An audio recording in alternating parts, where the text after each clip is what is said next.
Nika, baka pwede munang umutang. 5 stiko lang. Nakaw, Bogart, di pwede magagalit si Lola. Huwag mo pa utangin niya si Bogart. Hindi nagbabayad yan. Ako rin, pwede bang umutang? Isa pa to si Abudo. Budo, may naalala ko dyan sa Salbabida. Yung munti ka nang malunod sa swimming pool. Oo nga, natatandaan ko rin yon. Hahaha, malalim pala yun.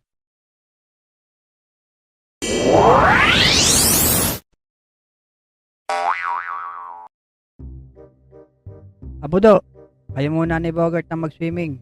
Medyo nilalamig pa ako eh. Tara, Bogart. Naku, mamaya pa ako. Di pa ako ready, Abudo. Hindi ka pa ready nan? Parehas nga kayo naka-life jacket ni Alex. Siyempre, para safe. Ikaw, mukhang lulutang ka naman pag tumalong ka dyan eh. Ayaw nyo? Sige, ako na lang. Mukhang mababaw lang naman to. Boom! Yanig!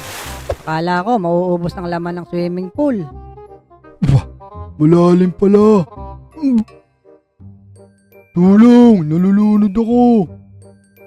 Manong lifeguard, nalulunod yung kasama namin. Huwag kayo maglala. Ako bahala dyan. Teka, ano ba ang nangyari? Bakit siya andyan? Tinulak nyo? Nadulas? O... Kasi po, manong lifeguard. Teka, ano ho ba kayo? Lifeguard o reporter? Ha! Ito na. Sasagipin ko na siya.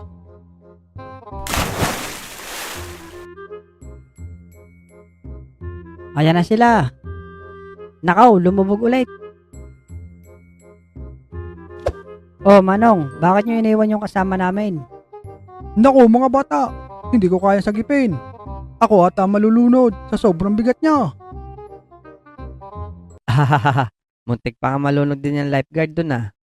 Pero maswerte pa rin si Abudo at kusang lumapit ang salbabida sa kanya. O DJ, asan na yung gagamba mo? At nang mabilutan na agad yan. Pangit gagamba ko. Gagambang bahay lang. Sige, pwede na yan.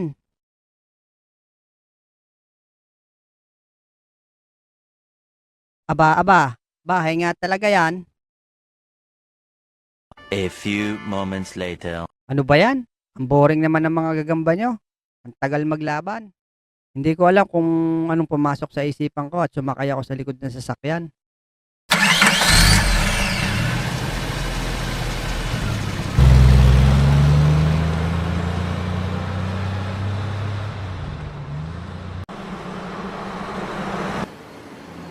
Parang di na yata titigil to ah. Dahil bumibilis lalo ang takbo ng sasakyan, kaya ito, naisipan ko tumalon. At alam niyo na siguro ang nangyari doon. Nakaskas ang puwet ko. Ang hapdi. Game na ba, Bogart? Sige, Lex. Basta dahan-dahanin nyo lang. Okay, ready ka na. Okay, game. Kapit, Bogart. Eto na. Hahaha. Ayos, Lex. Ang sarap. Abudo, try mo kayang bumitin dyan sa may dulo. Kaya kami niyan, Lex. Oo naman. Matibay yan, Abudo. Sige, Abudo. Matibay yan. Huwag kang matakot. Okay, sige.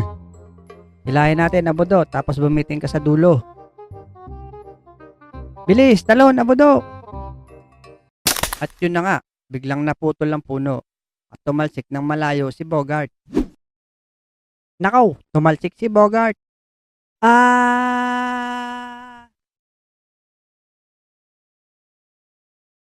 Muntik na akong mamatay dun ah. Buti sumabit ako dito sa puno.